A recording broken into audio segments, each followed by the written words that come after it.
വളരെ രുചികരമായ ഒരു ചേമ്പ് പായസമാണ് മുത്തുമണികളെ ഞാൻ തയ്യാറാക്കുന്നത്. ചേമ്പ് നന്നായി കഴുകി വൃത്തിയാക്കി അല്പം ഉപ്പുമിട്ട് വേവിച്ചു. പിന്നീട് ഞാൻ തെങ്ങില്ലേ, അതിൻ്റെ തെങ്ങിൻ്റെ കൂമ്പില്ലേ, അതിൻ്റെ ഉള്ളത്തെ ആ കൂമ്പെടുത്തു. കാമ്പെന്നോ കൂമ്പെന്നോ പറയാത്. പിന്നെ ശവരി ഇത്ര സാധനം അത് നന്നായി വേവിച്ചതിന് ശേഷം അടിച്ചെടുത്തു. പിന്നെ ഏലക്കായും പഞ്ചസാരയും പാലും, നമ്മുടെ പ്രിയപ്പെട്ട പാലും, അണ്ടിപ്പരിപ്പും മുന്തിരിയും പിന്നെ പാൽപ്പൊടിയും, ഇത്രയും സാധനം. പിന്നെ തേങ്ങാക്കൊത്തും, പിന്നെ അല്പം നെയ്യ്, പിന്നെ ശർക്കര മെൽറ്റ് ചെയ്തതാണ് ഈ കാണുന്നത്. ഇത് പാൽപ്പൊടിയും ഏലക്കായും പഞ്ചസാരയും പൊടിച്ചത്. അത് നന്നായി പൊടിച്ച് അത് മാറ്റി വെച്ചു.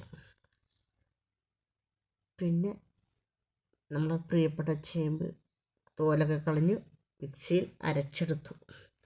അതാണ് ഈ കാണുന്ന ആദ്യത്തെ കഥാപാത്രം. വീണ്ടും ഞാൻ തെങ്ങിൻ്റെ കൂമ്പ് അടിച്ചെടുത്തു. വീണ്ടും പാത്രം വെച്ച് കൊടുത്ത് അതിൽ അണ്ടിപ്പരിപ്പും മുന്തിരിയും ഒക്കെ വറുത്ത് കോരിയതിന് ശേഷം വീണ്ടും ഞാൻ അതിലേക്ക് എണ്ണ ഒഴിച്ചതിന് ശേഷം നന്നായി തേങ്ങാക്കൊത്തുകളൊക്കെ ഇട്ട് കൊടുത്തു. അത് നന്നായി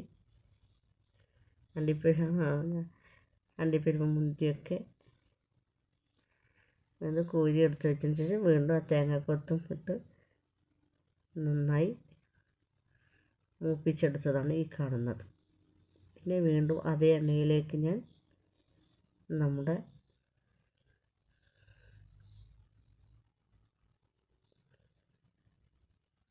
നമ്മുടെ ചേമ്പ് അരച്ച് വെച്ചത് വീണ്ടും അതിലേക്ക് ഇട്ട്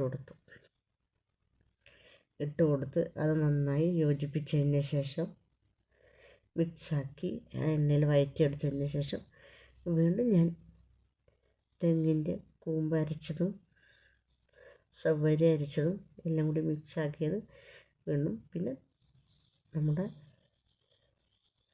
മെൽറ്റാക്കി വെച്ച വെള്ളം ഉരുക്കിയത് ഒഴിച്ചു കൊടുത്തു. അതിനുശേഷം ഞാൻ അതിലേക്ക് പാൽപ്പൊടിയും പഞ്ചസാരയും ഏലക്കായ് പൊടിയും അതെല്ലാം മിക്സ് ചെയ്തത് വീണ്ടും ഇട്ട് കൊടുത്തു. ഒരു നുള്ളു ഉപ്പും ഇട്ട് കൊടുത്തു.